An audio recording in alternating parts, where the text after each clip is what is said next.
Hello student, आज हम start करने जा रहे हैं एनसीईआरटी में से चैप्टर 3 जिसका नाम है linear equation in two variables. हम लोग ऑलरेडी 9th क्लास में लीनियर इक्वेशन के बारे में पढ़ चुके हैं। लीनियर इक्वेशन के बारे में भी पढ़ चुके हैं और साथ साथ linear equation in two variables इसके बारे में भी हम 9th क्लास में डिस्कस कर चुके हैं। बस हम 10th में थोड़ा सा एक्सटेंड करके पढ़ेंगे।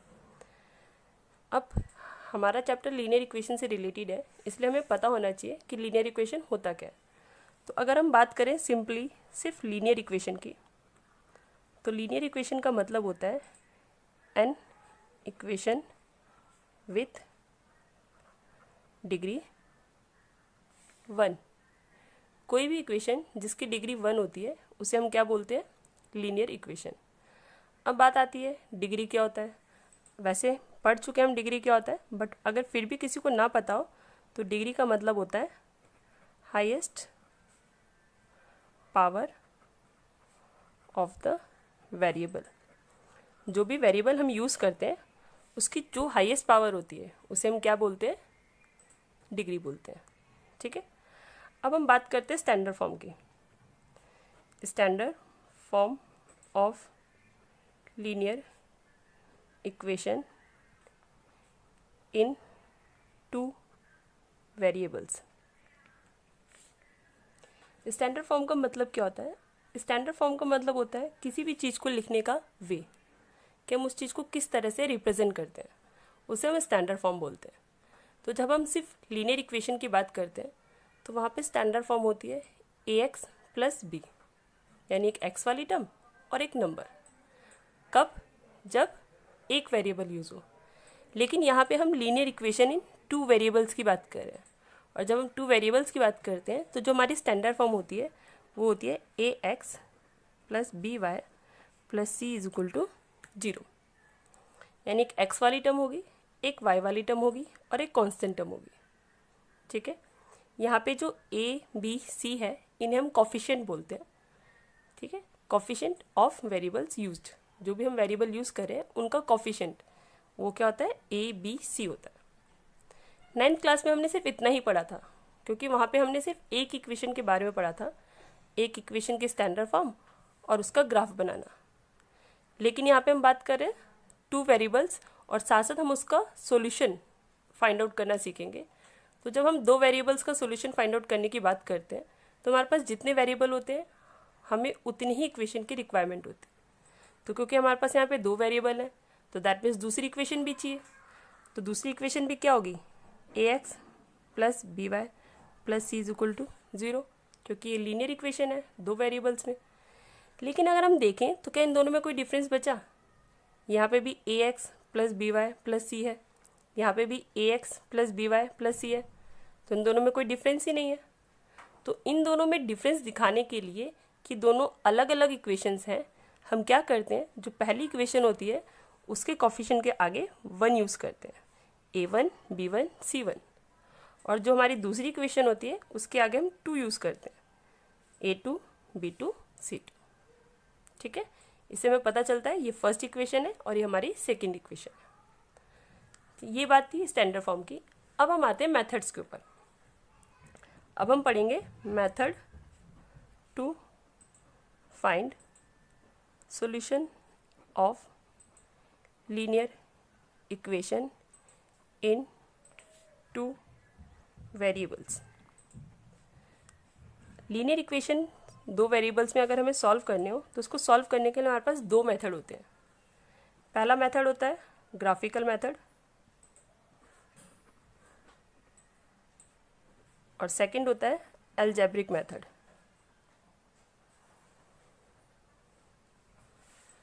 ठीक है, वन बाय वन हम दोनों को डिस्कस करते हैं। सबसे पहले हम लेते हैं ग्राफिकल मेथड। अब ग्राफिकल मेथड जैसा कि नाम से ही पता चल रहा है, इस मेथड के अंदर हम ग्राफ बनाते हैं और ग्राफ बना के हम ये डिसाइड करते हैं कि सॉल्यूशंस क्या होंगे, कैसे होंगे और ग्राफ कैसा बनेगा। दैट मीन्स 9th क्लास में हमने पढ़ा था कि जो लीनियर इक्वेशन होती है उसका ग्राफ जो होता है वो एक स्ट्रेट लाइन रिप्रेजेंट करता है। ठीक है, जब भी हम लीनियर इक्वेशन का ग्राफ बनाते हैं तो हमेशा एक स्ट्रेट लाइन आती है।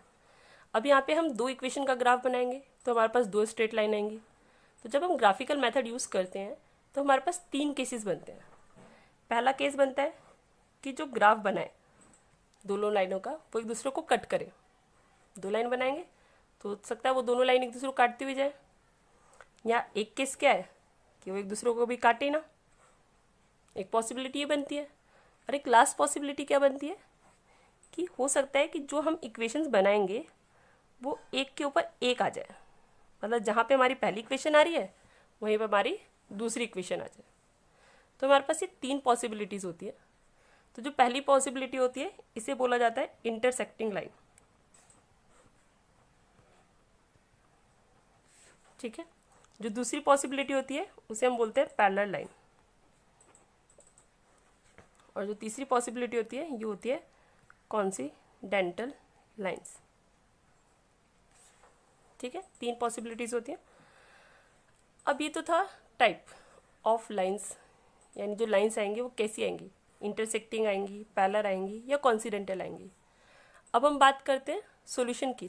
कि सॉल्यूशन कितने निकलेंगे, नंबर ऑफ सॉल्यूशंस। तो नंबर ऑफ सॉल्यूशन के लिए हमेशा इस चीज़ का ध्यान रखना है कि दो लाइनें जब भी एक दूसरे को कट करती हैं तो जितने पॉइंट पे उतने एक दूसरे को कट करती हैं उतने ही सॉल्यूशंस निकलते हैं। ठीक है, जितने पॉइंट पे एक दूसरे को कट करती है उतने ही क्या निकलते हैं, सॉल्यूशन निकलते हैं। तो जो पहला केस है इंटरसेक्टिंग लाइन का, इंटरसेक्टिंग लाइन में दो लाइनें हमेशा एक दूसरे को सिर्फ एक ही पॉइंट पे इंटरसेक्ट करती हैं। देखो आगे हम कितना भी बढ़ाएं, ऊपर की साइड चाहे नीचे की साइड, कभी भी एक दूसरे को कट नहीं करेंगी, ये एक ही पॉइंट पे कट करेंगी। तो इसलिए जब हम इंटरसेक्टिंग लाइन की बात करते हैं तो यहाँ पे एग्जैक्टली वन सॉल्यूशन निकलता है, जिसे हम यूनिक सॉल्यूशन भी बोलते हैं। ठीक है, अगर हम पैरेलल लाइन की बात करते हैं तो पैरेलल लाइन कभी भी एक दूसरे को कट नहीं करती हैं, चाहे तुम कितना भी इसको एक्सटेंड कर लो ये एक दूसरे को कट नहीं करेंगी। अब जब एक दूसरे को कट ही नहीं करेंगी तो सॉल्यूशन निकल सकते हैं, नहीं निकल सकते। इसलिए पैरेलल लाइन के अंदर एक भी सॉल्यूशन नहीं निकलता है। ठीक है, थर्ड केस की बात करते हैं कॉन्सिडेंटल लाइन। कॉन्सिडेंटल में लाइन में दोनों लाइन एक दूसरे को हर पॉइंट पे टच करती हैं, जितने भी पॉइंट इस लाइन के ऊपर होंगे उतने ही पॉइंट पे एक दूसरे को टच करती हैं, और टच का मतलब कट करना ही होता है। तो इसका मतलब जितने पॉइंट इस लाइन के ऊपर आएंगे उतने ही सॉल्यूशन निकलेंगे। अब कोई हमसे पूछे कि एक लाइन के ऊपर कितने पॉइंट आते हैं, तो लाइन तो इनफाइनाइट होती है, तो इसलिए उस पर आने वाले पॉइंट्स भी क्या होते हैं, इनफाइनाइट। इसलिए जो नंबर ऑफ सॉल्यूशन होंगे वो भी क्या होंगे, इनफाइनाइट। तो इसमें जो सॉल्यूशन निकलते हैं वो इनफाइनाइट निकलते हैं। ठीक है, ये था हमारा ग्राफिकल मेथड। बट इस मेथड के अंदर हमें ग्राफ बना के देखना पड़ेगा। अब मान लो हम नहीं चाहते कि हमें ग्राफ बनाना पड़े और हम बिना ग्राफ बनाए सॉल्यूशन बताना चाहते हैं, या टाइप ऑफ ग्राफ बताना चाहते हैं कि टाइप कैसा है, इंटरसेक्टिंग लाइन है, पैरेलल लाइन है या कॉन्सिडेंटल लाइन है। तो उसके लिए हम हेल्प लेते हैं रेशियोज़ की। तो हम क्या करते हैं, जो हमारे कोफिशिएंट्स होते हैं A1, A2, B1, B2, C1, C2, हम इनकी रेशियो निकालते हैं और इन्हें कंपेयर करते हैं, और इन्हें कंपेयर करके हम क्या बताते हैं कि हमारा जो टाइप है ग्राफ का वो कैसा है और उसके सॉल्यूशन कैसे निकलेंगे। ठीक है, तो इसके लिए हम क्या लेंगे, यहाँ पे हम लेंगे solution of equations and number of solution by using और कंपेयरिंग रेशियो ऑफ कोफिशिएंट।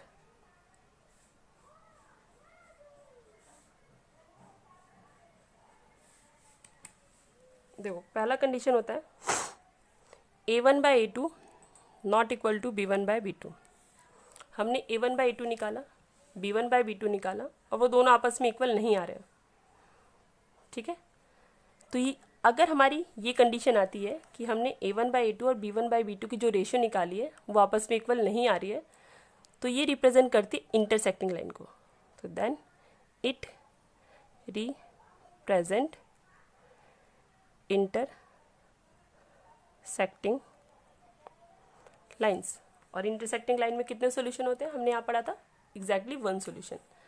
तो and it has unique solution. ठीक है। सेकंड केस होता है A1/A2 इक्वल आ रहा है B1/B2 बट C1/C2 इक्वल नहीं आ रहा। ठीक है, ये हमारी दूसरी कंडीशन है, जब स्टार्टिंग की दो रेशियो इक्वल है बट तीसरी रेशियो इक्वल नहीं आ रही है, तो then it represent parallel lines. तो किसको रिप्रेजेंट करता है, पैरेलल लाइन को, और पैरेलल लाइन में कोई भी सॉल्यूशन नहीं होते। And it has no solution. ठीक है। अब थर्ड एंड लास्ट कंडीशन, अगर A1/A2 B1/B2 और C1/C2 तीनों की रेशियो आपस में इक्वल आ रही है, तो ये रिप्रेजेंट करता है कॉन्सिडेंटल लाइन को। Then it represent coincidental lines. ठीक है। और कॉन्सिडेंटल लाइन में कितने सॉल्यूशन होते हैं, infinite. And it has infinitely many solution. ठीक है। तो ये हमारी तीन कंडीशन है जिनका हम यूज़ कर सकते हैं विदाउट ग्राफ बनाए बिना सॉल्यूशंस की टाइप्स फाइंड आउट करने के लिए कि टाइप्स कैसी निकलेगी, एग्जैक्ट वन सॉल्यूशन निकलेगा या सॉल्यूशन नहीं निकलेगा या इनफाइनाइट निकलेगा, और टाइप ऑफ ग्राफ। स्टार्टिंग में सॉल्यूशन जो है इसकी जगह हम क्या लिख सकते हैं, टाइप्स ऑफ इक्वेशन या टाइप्स ऑफ ग्राफ या टाइप्स ऑफ इक्वेशन। ठीक है, आई होप यहाँ तक क्लियर हो। अब इसके बाद बात करते हैं हम कंसिस्टेंट और इनकंसिस्टेंट इक्वेशन की। तो सबसे पहले हम पढ़ते हैं कंसिस्टेंट इक्वेशन। तो कंसिस्टेंट इक्वेशन उन इक्वेशन को कहा जाता है जिसमें हम सॉल्यूशन फाइंड आउट कर सकते हैं। जिस भी इक्वेशन के अंदर सॉल्यूशन निकलता है उन्हें क्या कहा जाता है, कंसिस्टेंट इक्वेशन। तो देखो, ये जो पहली कंडीशन थी इसमें सॉल्यूशन निकल रहा था, यूनिक सॉल्यूशन, एक सॉल्यूशन निकलता है इसमें। पैरेलल लाइन में एक भी सॉल्यूशन नहीं निकलता। इसमें इनफाइनाइटली मैनी सॉल्यूशन, यानी बहुत सारे सॉल्यूशन निकलते हैं।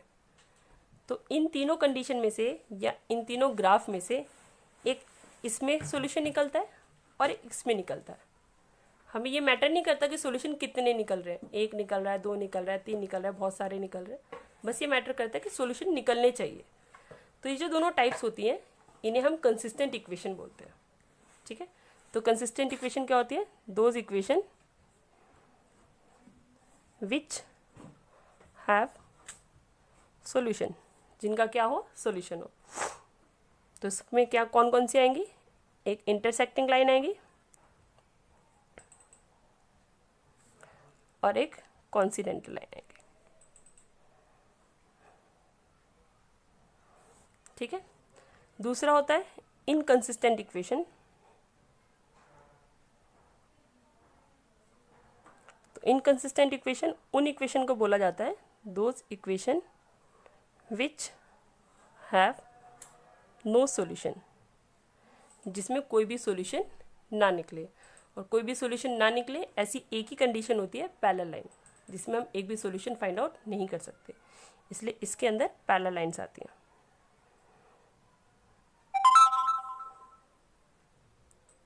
ठीक है, ये तो बात थी ग्राफिकल मेथड की। ये सारा हमारा ग्राफिकल मेथड के अंदर आता है। अब हम पढ़ने जा रहे हैं अलजेब्रिक मेथड्स के बारे में। अलजेब्रिक मेथड, अलजेब्रिक मेथड के अंदर तीन मेथड्स आते हैं। सबसे पहला आता है सब्स्टिट्यूशन मेथड। सब्स्टिट्यूशन मेथड का मतलब होता है सब्स्टिट्यूट करना, चेंज करना। तो इस मेथड के अंदर हम क्या करते हैं, किसी एक वेरिएबल की वैल्यू निकालते हैं और उसको दूसरी इक्वेशन के अंदर पुट कर देते हैं।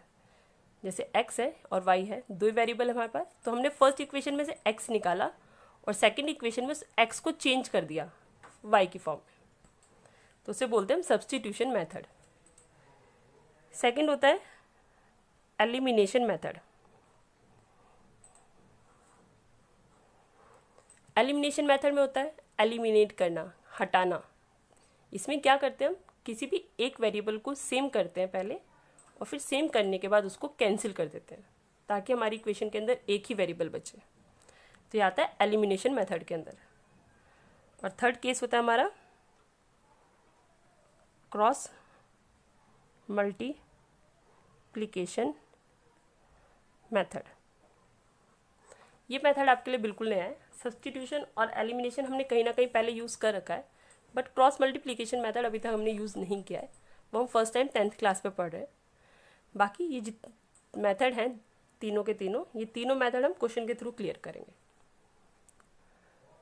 तो ये सारा हमारा थर्ड चैप्टर का बेसिक है। थर्ड चैप्टर में जितना भी है वो सब यहाँ पे है। यही हम थर्ड चैप्टर के अंदर पूरा डिटेल में पढ़ेंगे। अब आगे जितना भी है step by step next videos के अंदर डिस्कस करेंगे, एक एक करके एक एक मेथड डिस्क्राइब करेंगे। ठीक है, अगर आपको वीडियो पसंद आई हो तो चैनल को लाइक, सब्सक्राइब एंड शेयर करना ना भूलें। Thank you.